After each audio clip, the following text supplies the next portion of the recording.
Acordei com um monte de ligações me falando que estavam bombardeando a cidade.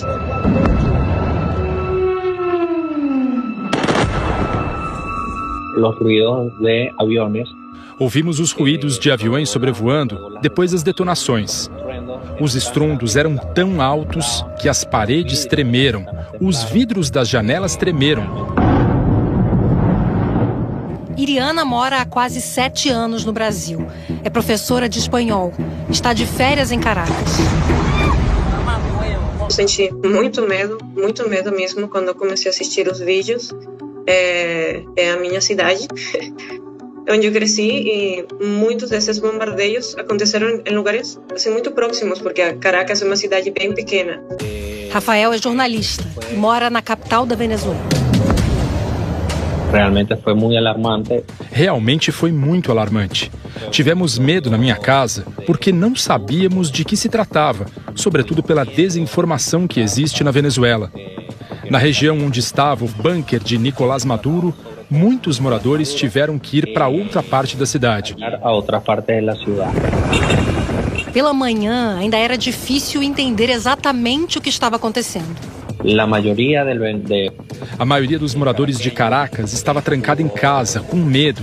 Essa gente não quis sair por medo de que milícias e grupos armados atentassem contra as pessoas. Havia poucos policiais nas ruas, e isso é muito raro, porque em outras ocasiões as ruas eram imediatamente tomadas pelo governo. Rafael saiu pelas ruas de Caracas com o celular nas mãos e conversou com as poucas pessoas que encontrou. Foi tudo rápido. Lançaram míssil, bomba, não sei o que lançaram. Vi a nuvem de fogo que isso causou. Entrei em pânico e me fechei em casa. Foi tudo tão perto, era como se estivesse aqui. Tipo em filme, helicópteros descendo. O que mais escutei pelo caminho foi que o venezuelano não quer derramamento de sangue nas ruas do país. Não queremos morte, sangue em um país que já está destruído. Aqui no Brasil, os venezuelanos também acompanharam tudo. Desirê e Eli deixaram a Venezuela pelo mesmo motivo. A gente passava fome, muita pobreza. Eu vi tanta coisa, tanta miséria humana, sabe? Tanta busca por comida, pelo mais básico. Mas reagiram às notícias de maneiras um pouco diferentes. Estou muito feliz, é uma felicidade. A maioria dos venezuelanos estamos esperando isso há muitos anos atrás. A gente não tem certeza se vai ficar melhor ou se vai ser pior.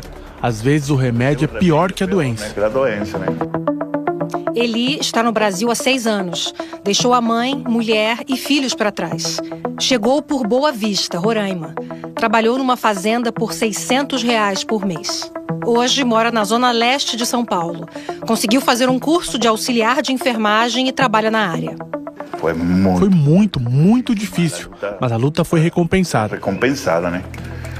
Desirê vive no Brasil há 8 anos, com o marido e 2 filhos no Rio de Janeiro. Eles têm um pequeno restaurante de comida venezuelana em Copacabana e apoiam a ação no país.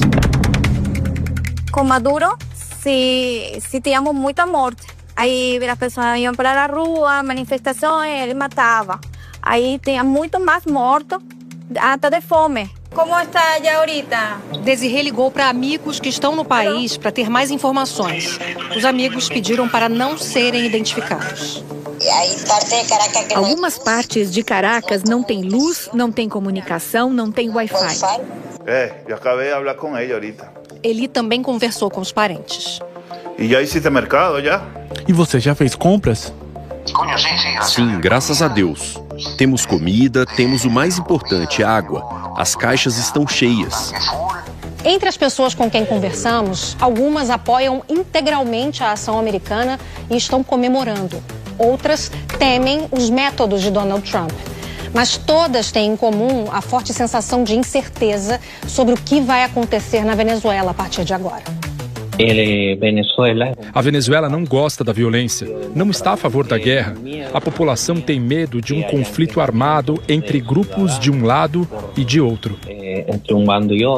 E eu realmente estou com muito medo. Eu inclusive quando eu não apoio de jeito nenhum o presidente Maduro, eu não acho que esses sejam os jeitos de acabar com essa ditadura. Eu assisto os vídeos, eu acho uma coisa horrorosa.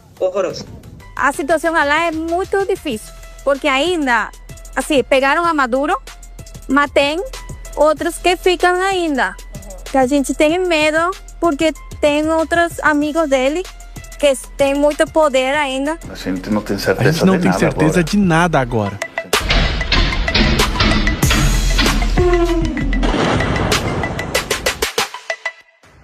A gente viu agora que foi na madrugada de sábado que os venezuelanos foram surpreendidos pelas bombas.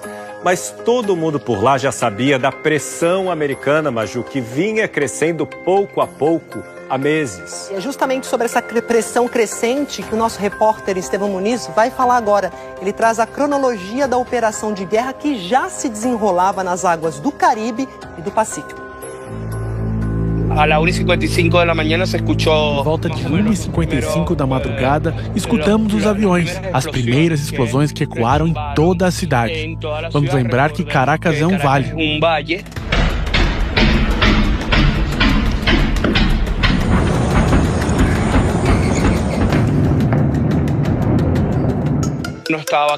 Não estava muito claro se tinha sido uma operação do governo dos Estados Unidos, se havia sido um golpe de Estado interno ou uma combinação de ambas situações.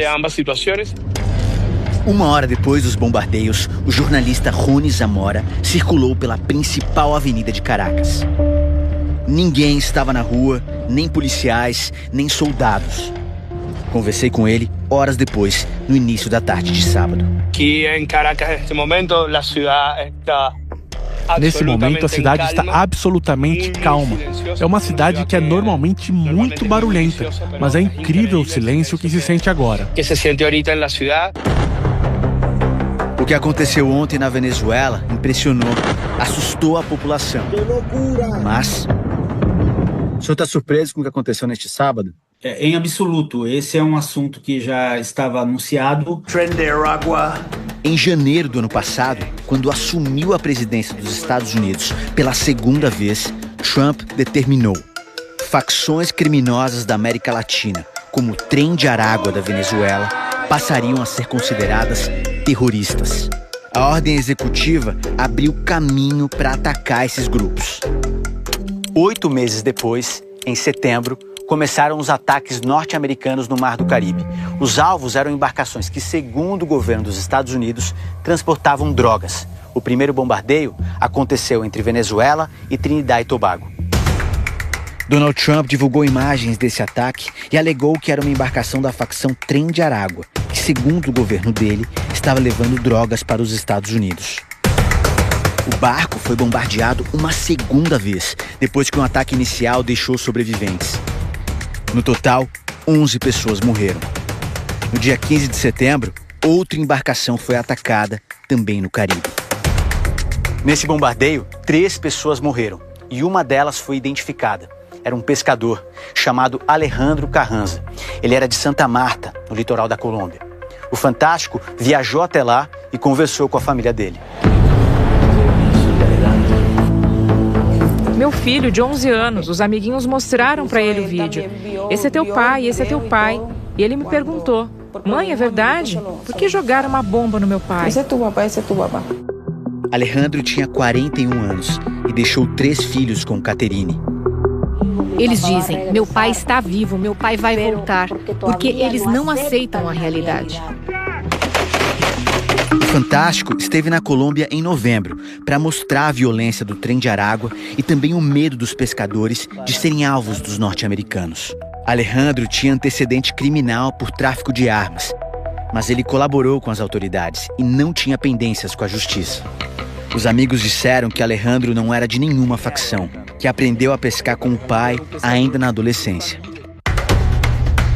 Os norte-americanos não apresentaram provas contra nenhuma embarcação que viria a ser atacada nos meses seguintes, tanto no Mar do Caribe quanto no Pacífico. Pelo menos 36 foram atacadas, totalizando 115 mortes. Em novembro, os Estados Unidos enviaram uma imensa armada para o Mar do Caribe. Mandaram até o maior porta-aviões do mundo, o USS Gerald Ford. A armada conta com 15 mil homens, pelo menos 11 navios de guerra e 70 aeronaves, entre caças, bombardeiros e helicópteros. Até este submarino nuclear foi deslocado para o Caribe. Ele pode lançar mísseis e torpedos de grandes profundidades. Houve efetivamente uma tentativa por parte dos Estados Unidos, que foi, aliás, anunciado publicamente por inúmeras ocasiões, de fazer com que o Maduro aceitasse uma renúncia em troca, digamos assim, de objetivos de domínio americano sobre o seu território. Mas não houve acordo e Maduro não se entregou. No começo de dezembro, o governo Trump divulgou um documento com a nova estratégia de segurança nacional, que dizia que depois de anos de negligência na América Latina, os Estados Unidos seguiriam a doutrina Monroe. A doutrina Monroe, no contexto do século XIX, você tem a lógica de América para os americanos e a ideia de que os Estados Unidos não aceitariam intervenção de nenhuma potência agressora externa à região dentro da América Latina e Caribe em geral. Estamos vivendo uma doutrina Monroe 2.0, em que os Estados Unidos voltam a atuar para controlar de todas as formas, seja no campo legal ao campo energético, a América Latina e Caribe. Se for para a gente falar da Venezuela, nós vamos falar das maiores reservas de petróleo do mundo. Então, nós estamos falando aqui do domínio desses recursos naturais que são base para a projeção de poder, para a hegemonia global dos Estados Unidos nessa disputa, inclusive com a própria China. E como invadir a Venezuela? Um país grande, com um território que tem a Cordilheira dos Andes e a Amazônia e só uma estrada principal ligando o litoral à capital Caracas. Trump vinha dizendo que, em vez de ocupar a Venezuela, ele poderia fazer uma operação de ataque a Nicolás Maduro especificamente. E foi isso, exatamente, o que aconteceu. Foram meses de preparo envolvendo a CIA e várias agências do governo americano. No fim da noite de sexta-feira, Trump decidiu. O presidente ordenou que as Forças Armadas dos Estados Unidos avançassem com a missão. Ele nos disse: boa sorte e vá com Deus. Na operação de ontem, os Estados Unidos utilizaram mais de 150 aeronaves que decolaram de 20 bases na terra e no mar. Caças, bombardeiros e drones neutralizaram o sistema de defesa da Venezuela para garantir o acesso de helicópteros que se dirigiram até onde Nicolás Maduro estava, um complexo em Caracas.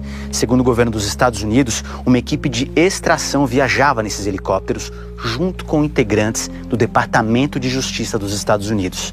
A Delta Force, a tropa de elite mais conhecida do mundo, capturou Nicolás Maduro e a esposa. O presidente da Venezuela foi levado para Nova York, onde deve ser julgado.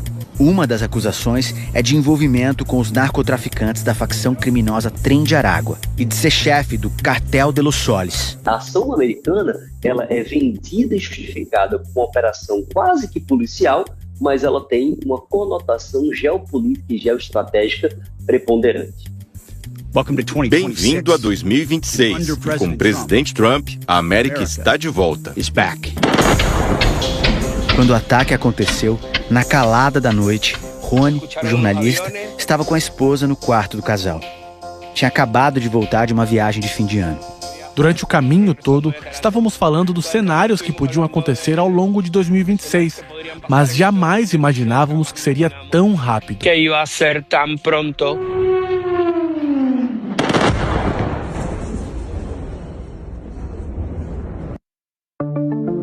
O país que mais recebe refugiados venezuelanos é a Colômbia, Maju, que reforçou a segurança na fronteira. Felipe, a gente vai falar agora com o repórter Thiago Eltz, que está em um dos principais pontos de conexão entre os dois países.